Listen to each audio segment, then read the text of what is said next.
비가 내리고 있었다.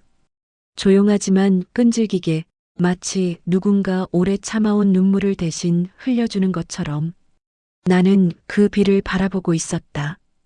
이상한 일이었다. 분명 나는 길을 건너고 있었고 이어폰에서는 라디오가 흘러나오고 있었으며 오늘 저녁에 무엇을 먹을지 고민까지 하고 있었는데 기억은 거기까지였다. 눈을 떴을 때 세상은 지나치게 고요했다.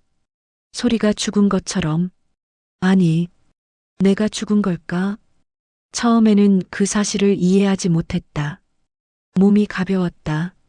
숨을 쉬지 않아도 답답하지 않았고 심장이 뛰지 않아도 불안하지 않았다. 그저 현실이 한 겹 벗겨진 느낌. 나는 도로 위에 서 있었다. 그리고 그때 보였다. 구급차. 깜빡이는 빨간 불빛. 몰려든 사람들. 바닥에 누워있는 한 남자. 잠시 후 나는 알았다. 그 남자가 나라는 것을. 생각보다 충격은 없었다. 오히려 이상할 만큼 담담했다. 사람은 정말 감당할 수 없는 순간을 만나면 감정조차 멈춰버리는 모양이었다. 구급대원이 말했다. 맥박 없습니다. 누군가 CPR을 시작했다. 가슴이 눌리고 고개가 젖혀지고 입에 산소 마스크가 씌워졌다. 나는 그 광경을 조금 떨어진 곳에서 바라보고 있었다. 마치 타인의 사고를 구경하듯. 그때였다. 익숙한 목소리가 들렸다. 제발 우리 남편 살려주세요. 아내였다. 순간 가슴이 철렁 내려앉았다. 아내는 맨발이었다. 슬리퍼 하나 제대로 신고 나오지 못한 모양이었다. 머리는 흐트러져 있었고 얼굴은 눈물로 엉망이었다. 나는 달려가 그녀의 어깨를 잡으려 했다. 하지만 손이 그대로 통과했다. 닿지 않았다. 그제야 알았다. 나는 이미 저쪽 세계의 사람이 아니라는 걸. 구급차 문이 닫혔다. 사이렌이 울렸다. 그리고 세상은 다시 조용해졌다. 다음 장면은 병원이었다. 의사는 짧게 말했다. 사망하셨습니다. 그 한 문장이 한 인간의 삶을 끝냈다. 아내가 무너져 내렸다. 나는 그녀 곁에 앉아 있었다. 하지만 아무것도 할 수 없었다. 그 어떤 말도 닿지 않았다. 그때 처음으로 깨달았다. 아, 정말 끝났구나. 장례식장은 생각보다 밝았다. 나는 늘 장례식장을 어둡고 무거운 곳이라고만 생각했는데 형광등 아래에서 사람들은 현실적인 얼굴을 하고 있었다. 누군가는 전화를 받았고 누군가는 시간을 확인했고 누군가는 한숨을 쉬었다. 삶은 계속되고 있었다. 내 죽음과 상관없이 영정 사진 속에 나는 어색하게 웃고 있었다. 사진 참 잘 나왔다. 누군가 말했다. 나는 그 사진을 한참 바라봤다. 저게 정말 나였나? 저렇게 웃던 때가 있었나? 기억나지 않았다. 첫 조문객은 회사 사람이었다. 갑자기 가셨네. 그러게요. 어제까지 멀쩡했는데. 그들의 목소리에는 놀람이 있었지만 깊은 슬픔은 아니었다. 나는 이상하게도 그 사실에 상처받지 않았다. 어쩌면 나 역시 누군가의 장례식에서 그 정도 감정만 느꼈던 사람이었으니까. 잠시 후 딸이 들어왔다. 내 하나뿐인 아이. 23. 아직도 나에게는 작고 어린아이로만 보이던 딸. 딸은 영정 사진을 보는 순간 그 자리에 주저앉았다. 그리고 울었다. 소리를 참지 않았다. 아빠. 단 한마디였다. 그 한마디가 내 존재 전체를 흔들어 놓았다. 나는 딸 앞에 무릎을 꿇었다. 울지 마. 여기 있잖아. 아빠 여기 있어. 하지만 닿지 않았다. 그 어떤 위로도 건네지지 않았다. 그때였다. 딸이 흐느끼며 말했다. 나 아직 할 말 많은데. 가슴이 찢어지는 기분이라는 걸 그 순간 처음 알았다. 죽으면 아무 감정도 없을 줄 알았는데 아니었다. 오히려 살아있을 때보다 더 선명했다. 밤이 깊어졌다. 조문객이 줄어들자 조용한 대화들이 들리기 시작했다. 그래도 가장 노릇은 잘했지. 글쎄, 나는 그 말에 고개를 들었다. 무뚝뚝하긴 했잖아. 가족들이 좀 외로웠을 거야. 심장이 내려앉았다. 외로웠다고? 우리 가족이? 나는 누구보다 열심히 살았다. 남들 놀 때 일했고, 남들 쉴 때 돈 벌었고, 가족 부족할까봐 늘 계산하며 살았다. 그게 사랑 아니었나? 그때 아내가 작은 목소리로 말했다. 좋은 사람이었어요. 잠시 침묵. 그리고 아주 작게 덧붙였다. 하지만 따뜻한 사람은 아니었어요. 그 말은 칼보다 깊게 들어왔다. 나는 아무 말도 할 수 없었다. 변명조차 떠오르지 않았다. 정말 그랬을지도 몰라서. 새벽 2시 장례식장은 거의 비어 있었다. 아내는 의자에 앉아 있었다. 딸은 울다 지쳐 잠들어 있었다. 나는 그 둘을 바라봤다. 그때 아내가 혼잣말처럼 말했다. 여보, 처음 듣는 목소리였다. 너무 조용해서 부서질 것 같은 목소리. 당신 왜 그렇게 혼자 살았어요? 눈물이 떨어졌다. 조금만 기대지 그랬어요. 그 말을 듣는 순간 나는 처음으로 깨달았다. 나는 가족을 위해 살았지만 정작 가족과 함께 살지는 않았다는 것을. 그때였다. 등 뒤에서 낯선 목소리가 들렸다. 이제 아시겠습니까? 나는 돌아봤다. 검은 정장을 입은 노인이 서 있었다. 처음 보는 얼굴이었다. 하지만 이상하게도 전혀 낯설지 않았다.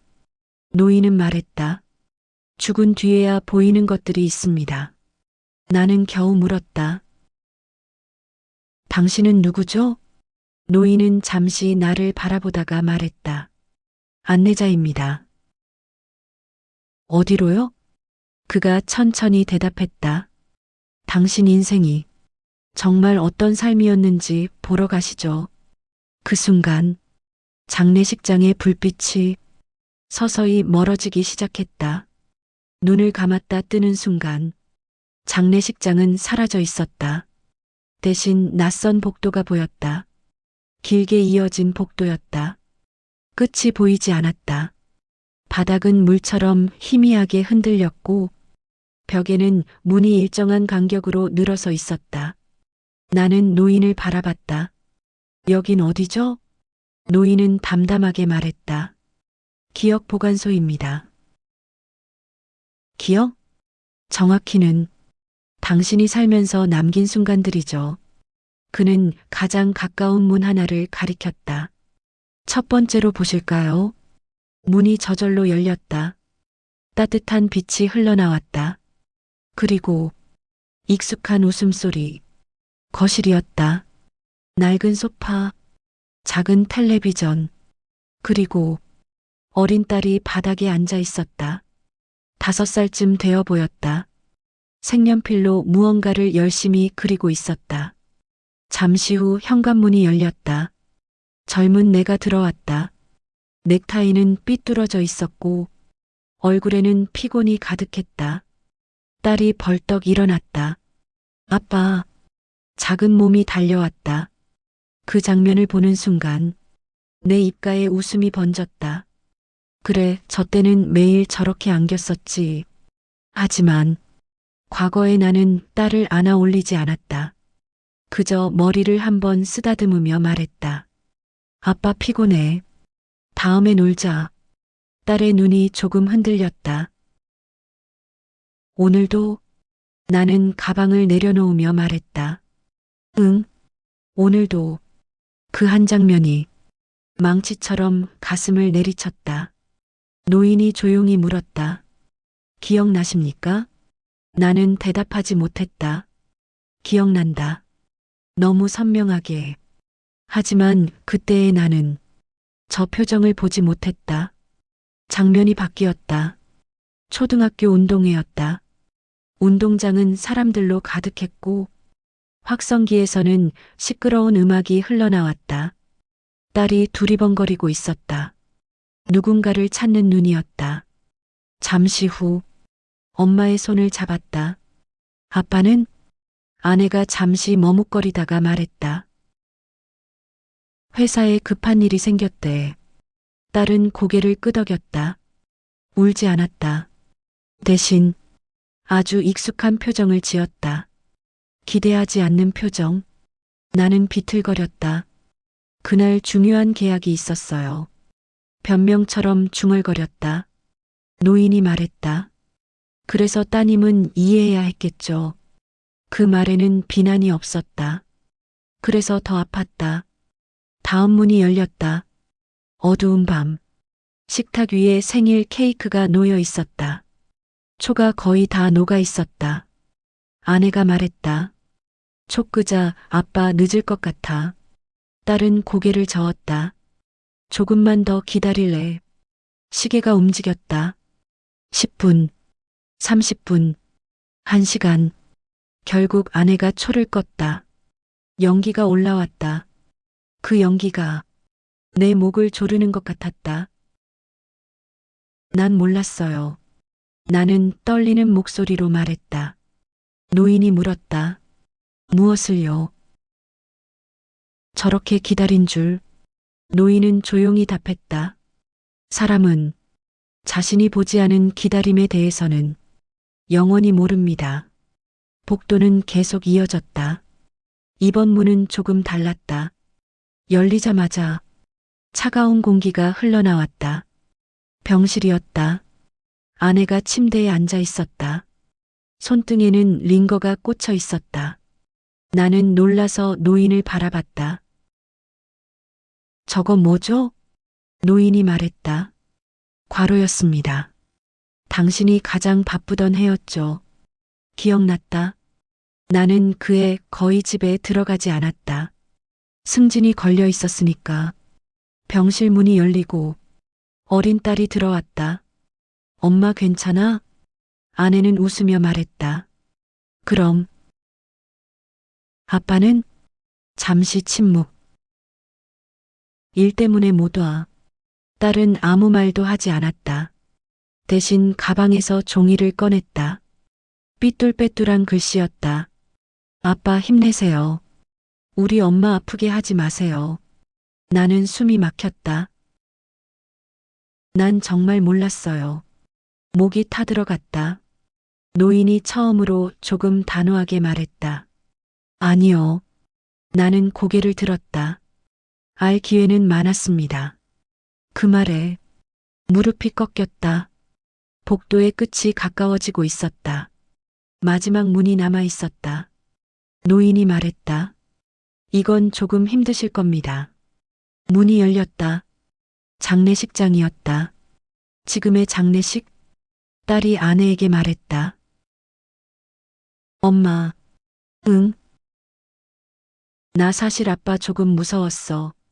심장이 멎는 줄 알았다. 화낸 적 거의 없는데도 왜인지 모르겠어. 항상 가까이 가기 어려웠어. 아내가 딸을 끌어안았다. 그래도 아빠 사랑했어. 딸이 울며 말했다. 알아서 더 속상해. 그 순간 나는 완전히 무너졌다. 사랑은 했지만 편안한 아빠는 아니었다. 존경은 받았지만 기댈 수 있는 사람은 아니었다. 나는 중얼거렸다. 다시 살 수 있다면? 노인이 물었다.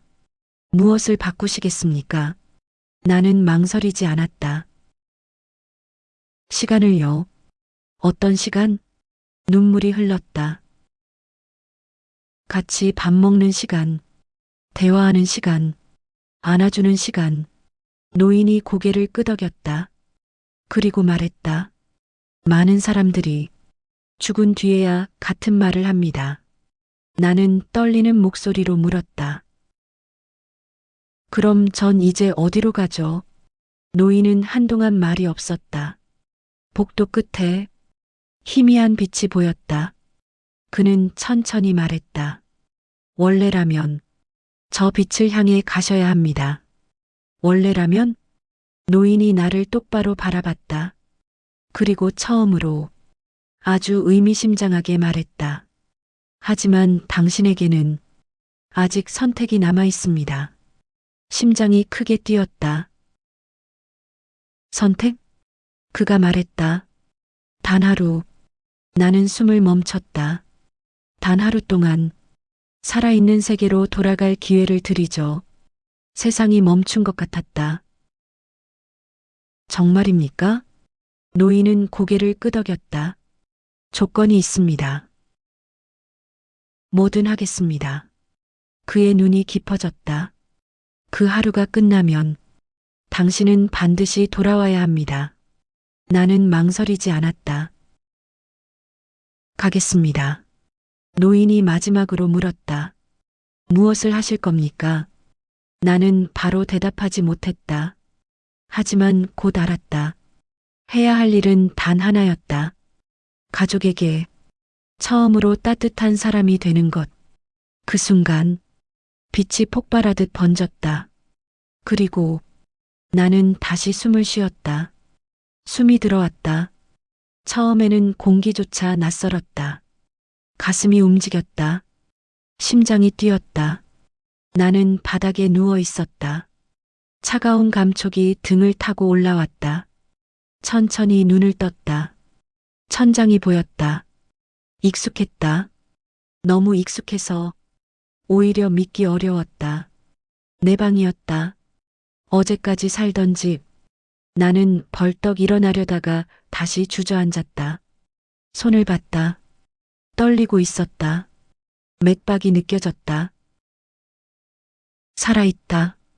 그 말이 입 밖으로 흘러나오는 순간 목이 메었다. 살아있다는 것이 이렇게 벅찬 감각이었나? 그때 문 밖에서 인기척이 들렸다.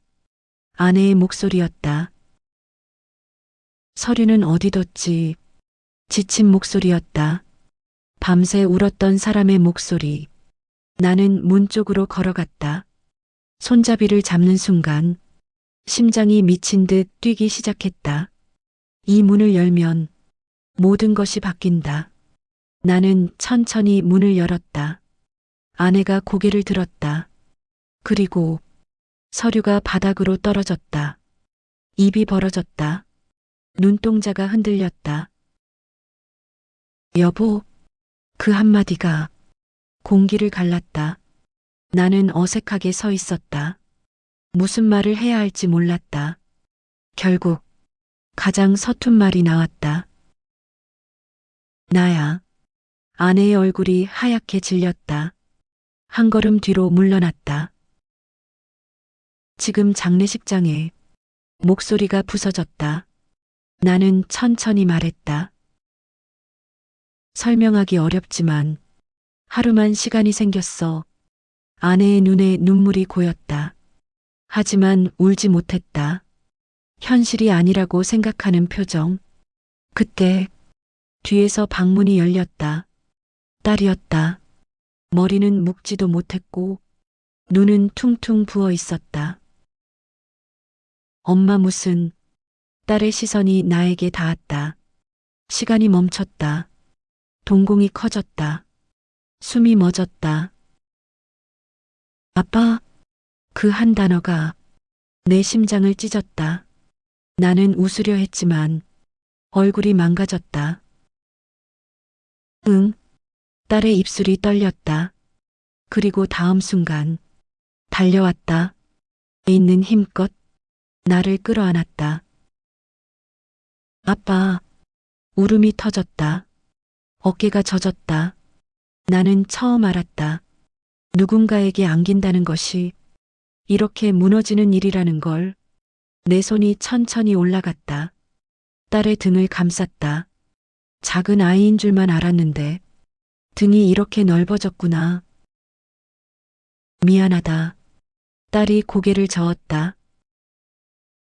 가지마, 다시 가지마. 그 말에 가슴이 내려앉았다. 나는 거짓말을 할 수 없었다. 그래서 아무 말도 하지 못했다. 아침 햇살이 거실로 들어왔다. 우리는 한참을 아무 말 없이 앉아 있었다. 아내가 떨리는 목소리로 물었다. 정말 하루뿐이야? 나는 고개를 끄덕였다. 침묵. 그 침묵 속에서 우리는 모두 같은 생각을 하고 있었다. 너무 짧다. 나는 입을 열었다. 오늘 나랑 시간 좀 써줄래? 딸이 울음을 닦으며 말했다. 당연하지. 나는 잠시 망설이다가 말했다. 학교는? 딸이 작은 웃음을 지었다. 오늘 같은 날에 학교 가는 사람이 어딨어. 그 웃음이 왜 그렇게 슬퍼 보이던지 우리는 함께 아침을 먹었다. 놀라운 일이었다. 나는 늘 혼자 먹거나 대충 때우기만 했으니까 밥 냄새가 이렇게 따뜻한지 처음 알았다. 딸이 말했다. 아빠, 응? 계란 더 줄까? 나는 웃었다. 그래. 아주 사소한 대화였다. 그런데 눈물이 날 것 같았다. 나는 천천히 말했다. 이렇게 같이 먹는 거 좋다. 딸의 젓가락이 멈췄다. 그리고 아주 작은 목소리로 말했다.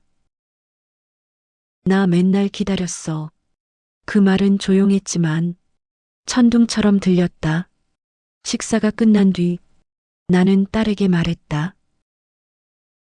산책 갈래? 딸이 고개를 크게 끄덕였다. 우리는 나란히 걸었다. 속도를 일부러 늦췄다. 이 시간이 조금이라도 더 길어지도록 걷다가 문득 물었다. 나 무서웠다며. 딸이 놀란 눈으로 나를 봤다. 들었어? 응. 딸이 잠시 고민하다가 말했다. 화내서 무서운 게 아니었어. 그럼? 아빠는 항상 멀리 있는 사람 같았어. 나는 고개를 숙였다. 그 말이 가장 아팠다. 딸이 이어 말했다. 근데 지금은 아니야. 나는 멈춰섰다. 지금은? 딸이 웃었다. 눈물이 고인 채로. 지금은 그냥 우리 아빠야. 그 순간 세상을 다 가진 기분이 들었다. 공원 벤치에 앉았다. 바람이 부드럽게 불었다. 나는 조심스럽게 말했다. 다시 태어나면 너 아빠 또 해도 될까? 딸이 울면서 웃었다. 바보 같은 질문하지 마. 그리고 말했다. 다음에는 조금만 일 덜해. 나는 웃다가 결국 울었다. 해가 천천히 기울고 있었다. 시간이 줄어들고 있었다. 나는 알고 있었다. 이 하루가 끝나가고 있다는 걸. 딸이 내 어깨에 기대왔다. 나는 처음으로 아무 생각 없이 그 시간을 느꼈다. 성과도 없고 목표도 없고 경쟁도 없는 시간. 그저 함께 있는 시간. 나는 속으로 말했다. 아, 인생은 이거였구나. 그때 어디선가 익숙한 목소리가 들렸다. 이제 준비하셔야 합니다. 노인이었다. 나는 눈을 감았다. 올 것이 왔다. 딸이 물었다. 왜 그래? 나는 떨리는 숨을 내쉬었다. 그리고 말했다. 아빠, 이제 가야 할 것 같다. 딸의 손이 내 옷을 꽉 잡았다. 싫어. 그 한마디가 심장을 먹게 했다.